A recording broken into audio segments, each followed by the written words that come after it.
Quiz 2 preview. So our first job here in this first one is to solve the inequality, okay, graph the solution, and then write the solution in interval notation.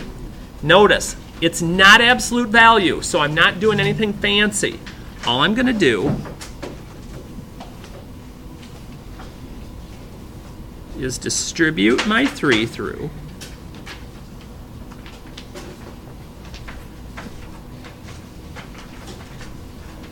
And then work on getting all of my x's to one side. So I'm going to use it just like I would any regular equation. So how would I go about getting all my x's to one side? What would be a good plan to get the 3x and the negative 2x together? Okay. So we can plus 2x. That's always a good option. And it keeps my x's on the left side for my arrow followers.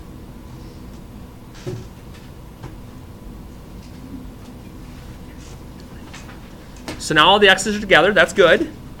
So now my job becomes, I need to isolate the 5x. How do I dump the plus 6? Subtract it. And just as a fair mention, it's always good to try and show as much work as you can, just in case something goes haywire. I can at least see how far you were doing it right and give you the points that correspond to that. All right, so we're up to here. What's my last step? Divide. Now, am I always going to get something else nice out? No, not necessarily. And a lot of you I've seen are more comfortable with decimals, so that's the route I'll go.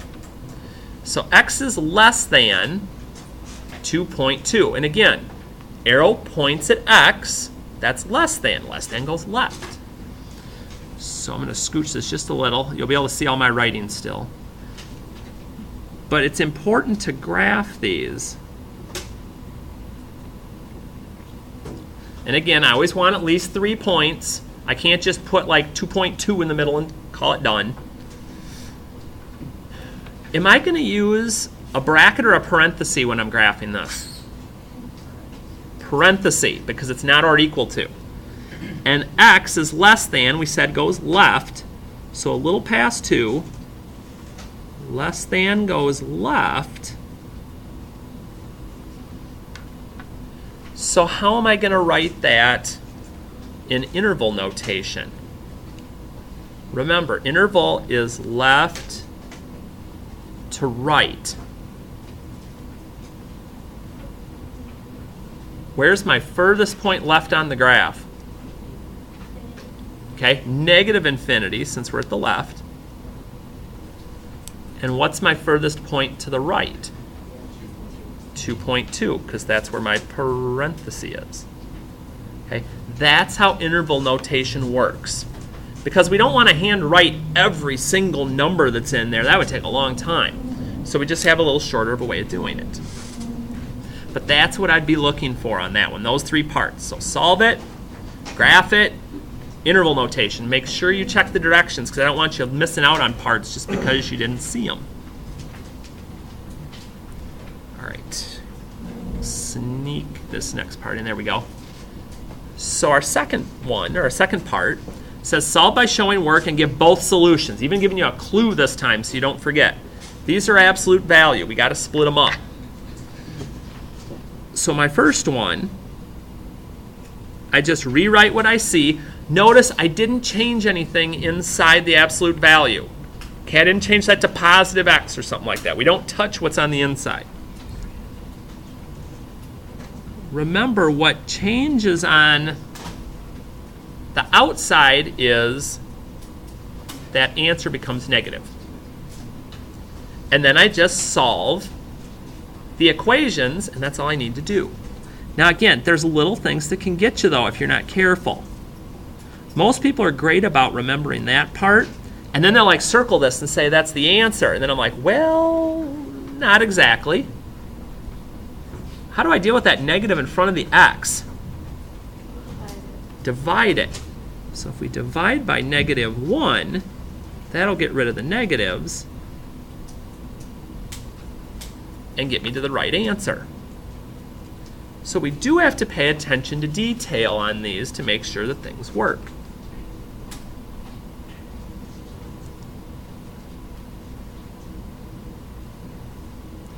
And again, be cautious with the adding and subtracting. I don't want you losing half points in places because you put -6 minus 3 is -3. Again, think about money. If you owe somebody $6 and you borrow 3 more, you're more in debt. You owe them 9. And then we'll divide by the -1. And negative divided by negative is positive. It's those little things that we're looking for that hopefully are going to help us make it through here with as few mistakes as possible. But I always got to throw something in just to mess with people. Okay?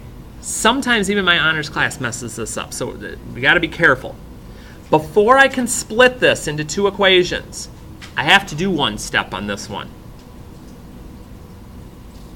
That absolute value has to be alone on a side before I can split it, like number 2 is. So what's my one step I need to do to get that by itself? How do I get this +8 out of there? Subtracting.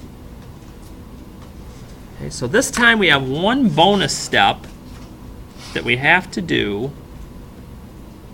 because otherwise my first answer will be okay when I split them if I'd forget, but my second answer is going to get messed up. So when I get here,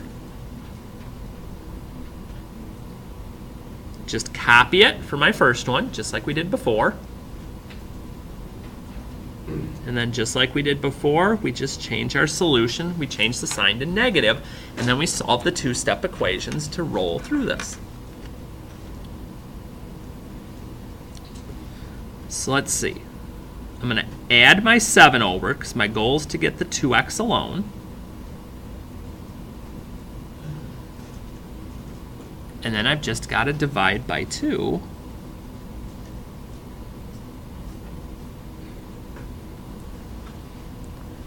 And I'm good.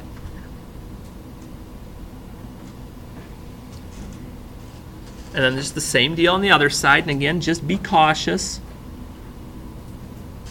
I owe somebody $9. I paid him 7 back. Now I only owe him 2. Or even go to the calculator if you have to. Just don't lose points on silly details. But again, absolute value, gotta do 2 solutions, gotta do 2 equations, no options.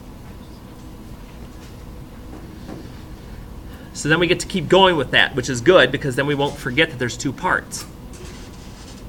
So as I look to number 4, okay, solve. State the solution in interval notation. Okay, absolute value is greater than. The arrow is eating the absolute value. It's an OR. Remember, what does that tell me? It tells me that ORs go out when I go to graph. Like, but it doesn't tell me I have to graph. But remember, graphs make interval notation much easier. So, when I do the OR, I write the first one down. And when I get to the second one, now there's 2 things that have to change. What do I have to change when I do the second one?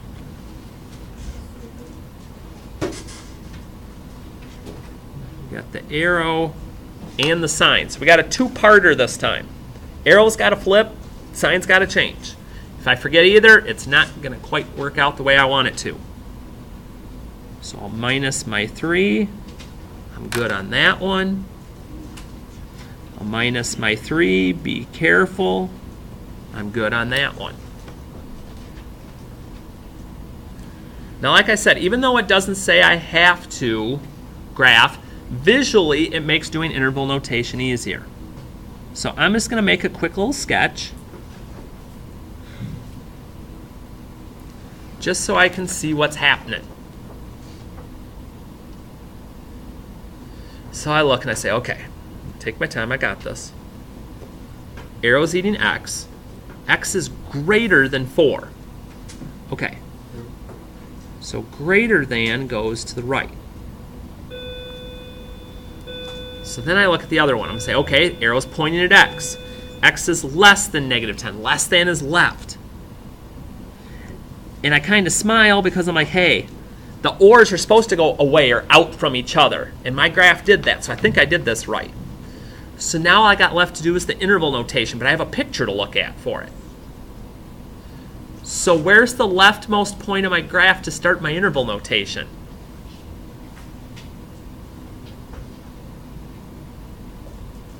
Can't even see my hand anymore, but it's still moving.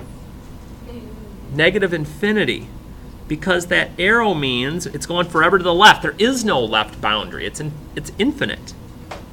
So then as I come up from the left, I run into my first blockade here at negative 10. I just use the same symbol. And then to combine those, we're going to do the union or bring them together. And then wherever my graph starts again,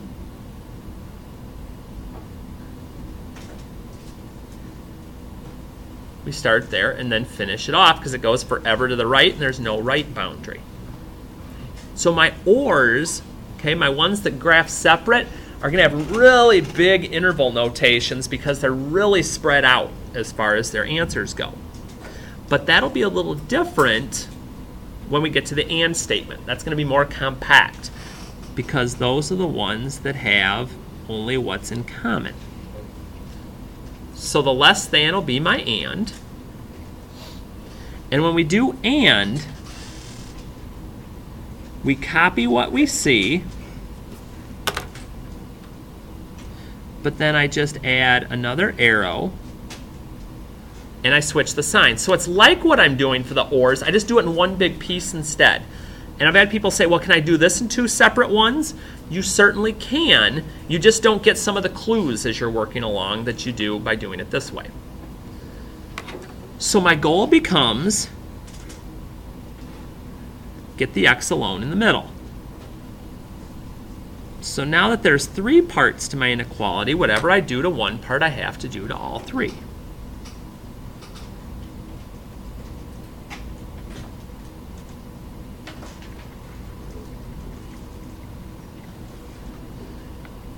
And I slowly work that x by itself in the middle. But I get to this last step, and I only got one step to go. What's that last step going to be for number 5? Divide by negative 4, which causes us one more issue. Right. Whenever I divide everything by a negative, that flips all the arrows. So I punch this all in my calculator. I'm like, okay, that's 4.5. Switch the arrow. Switch the arrow. 6 divided by 4 is 1.5. Again, positive because it's negative divided by negative. And here's where on the graph part I gotta be careful. Because here's the issue I know some of you might run into. Your arrow followers. That can be tricky. Because you look at this and you say, okay, x is greater than 1.5. So I'd be going like this. But then some of you who are arrow followers are going to want to go to 4.5 and go to the right because that's the direction the arrow goes. But remember, x is our interval diva. It's about x. You talk about things with x first. X is less than. The arrow's pointing at x. That makes it less than 4.5. Well, if it's less than goes left. And then we just color in between, which makes a really super nice interval notation because it makes it easier. My leftmost point starts at 1.5. My rightmost point goes to 4.5, and I'm good.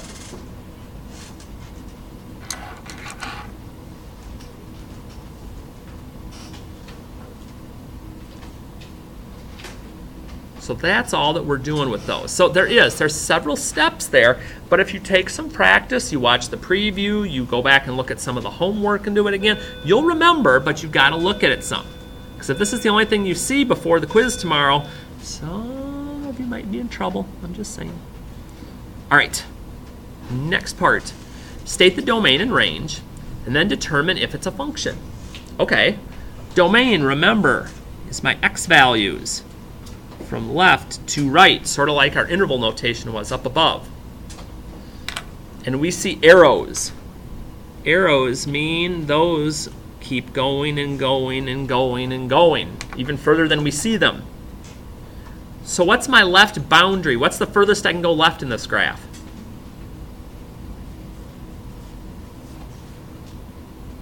What do the... Yeah, I was going to say the arrows tell me I'm going forever to the left. And this arrow tells me I'm going forever to the right. Whenever I see double arrows, there's going to be some negative infinity to infinity working somewhere. So we're going forever both directions. There isn't an x value that won't work. My y values go from bottom to top. What's the lowest y value that I have in my graph? 0. Okay? It's tempting to write 2, but remember, it's y. Go over to the y-axis. My y value is 0. What's my top limit? Infinity, because I'm going up, up, up, up, up forever.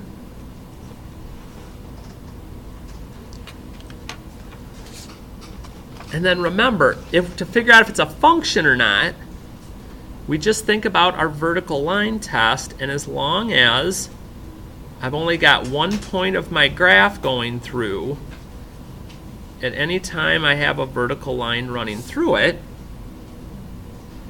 it's a function. Now number 8's kind of an application then to that, to see, do we know what we're doing? It says draw a function that has a domain or x values from 1 to 3 and a range of -5 to 4. I'm going to show you a trick on this one. It's going to make this the easiest ever. I'm going to steal the first x and the first y value out of here. And I'm going to put a point at that point. So -1, -5. I'll put a point. Then I'm going to steal the second x value and the second y value. I'm going to plot that point. 3, 4. And I'm going to put a big dot. I'm going to color it in. Why are you coloring it in? Because I see brackets. And then now, you know what I got to do to make it a function? Connect the dots. Okay? I could draw some funky squiggly line or something, but I don't need to do that. I don't need to make this hard. So again, just take the first x and the first y, put them together, plot it. Take the second x and the second y, put them together, plot it, and you're set. You're good. You're done.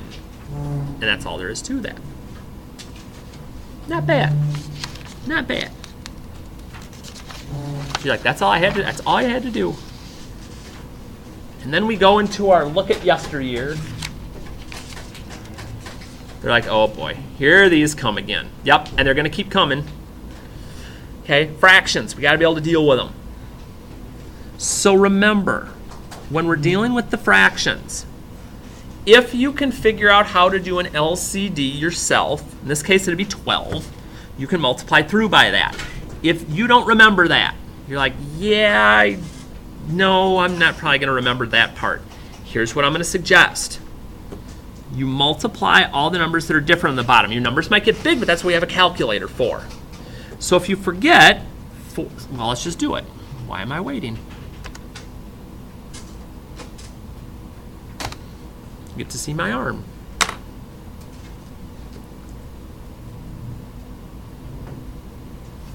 And again, this is available for you at home. I have a way for you to download it right off of my website.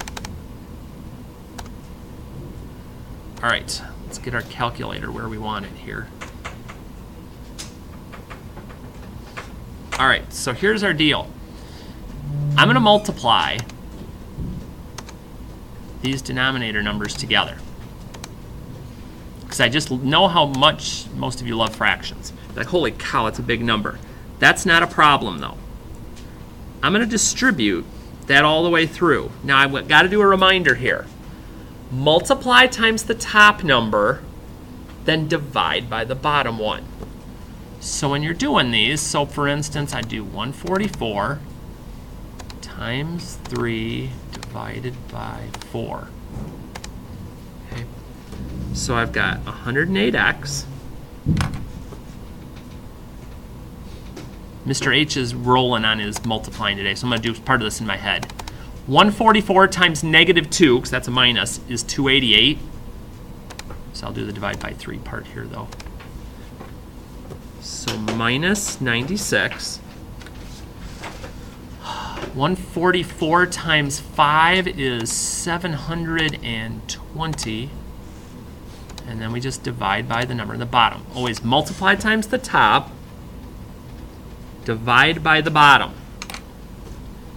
And Mr. H is feeling a little, oops, not 177. Let's try that again.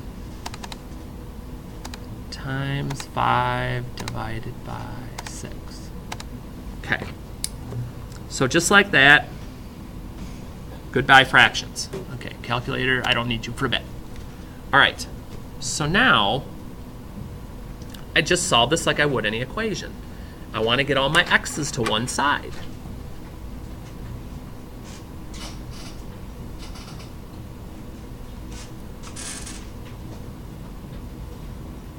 Let's see. I'll go ahead and squeeze this down here for a minute. I got to learn to not write quite so big. So let me swing it up here.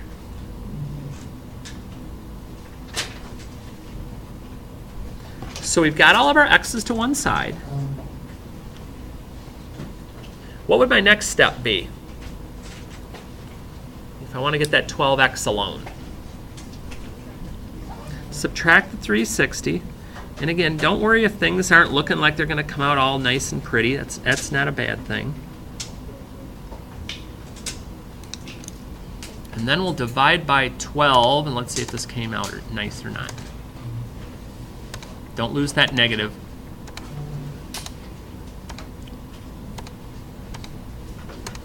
Okay, that comes out nice. But the key there is you've got to get it into a form that's easier for you. Don't just try playing with the calculator and going to decimals and getting silly, because sooner or later that burns you.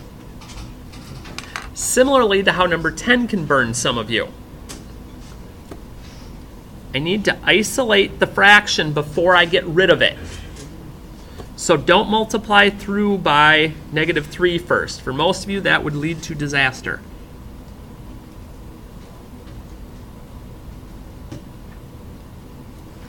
Once we've isolated the fraction, then we can deal with it. So since I'm dividing by -3, because that's what a fraction is, it's dividing.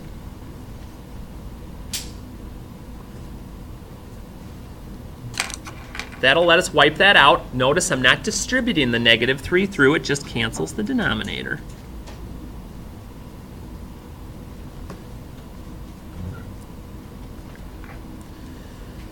And then I just work on isolating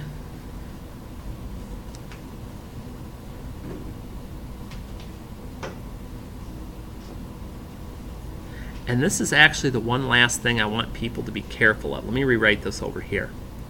Because this is one thing that's happened to several of you on a quiz. You do great, you do great on getting this all set up, and you even get to the last step and you set it up right here. But then you've got to make sure you're doing top divided by bottom, because some of you are giving to this as like 3. And I'm like, no, this isn't 3. Negative divided by negative is positive, but the bigger number's in the bottom, so it's going to stay a fraction. Hence why it's good to show work, because then if that happens to you at the very end, you lose very, very little. And that's all we're looking at there. So again, nothing going too bad. So then our other favorite section from the first quiz, solving for variables. Yee. Okay, so solve for the indicated variable. Solve for x. Wait a minute, I have x's in multiple places. Can I just cancel them? Not yet. Right now, they are bonded. Not for long, though. So similarly to how we got rid of the -3 here, we're We're going to multiply both sides by x to get that x out of the denominator. You're like, well, that didn't do any good. We still got x's in two places. That's okay. It's not going to take me long to get all the x's together. Because for instance here, okay, I could minus 1x. And remember, I'm trying to solve for x. I want x by itself. So if I want x by itself, that's right, we're going to divide by 7. And I know it looks weird because we're not used to seeing variables in the answer, but that's all I'm up to.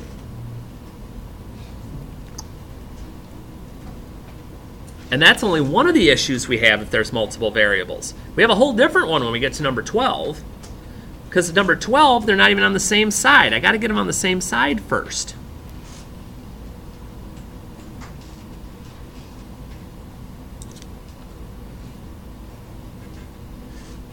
So if I get both of my p terms on the same side, now I can do something that I know we've talked about at least 3 times, but here we'll do it a 4th.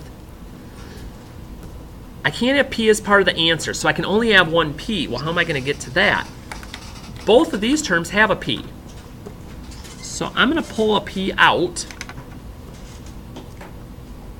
and we're basically going to do the distributive property backwards. We're going to deconstruct this problem. So p times what would get me to 4p? Well, I need the 4. And p times what would get me to negative 2pr? Well, I already have the p. So I need the 2 and the r. And notice, we've gone from 2 p's down to 1. That's the only way this one will work. You don't have any other options. But the cool thing is, since I'm trying to solve for p, and I'm timesing it by this stuff in the parentheses, I can divide by all of that.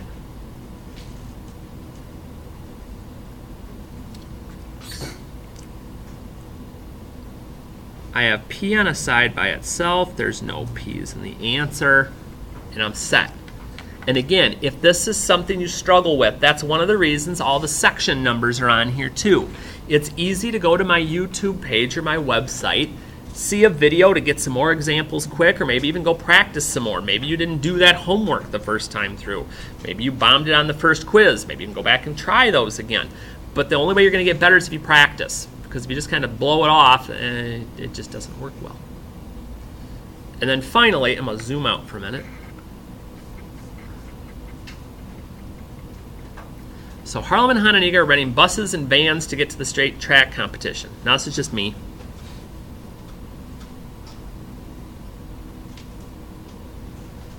I would make B my buses, I know, real creative, and V be the number of vans. And I need to get that number in there. It doesn't just represent buses. That doesn't really tell me anything, but it'd be the number of them.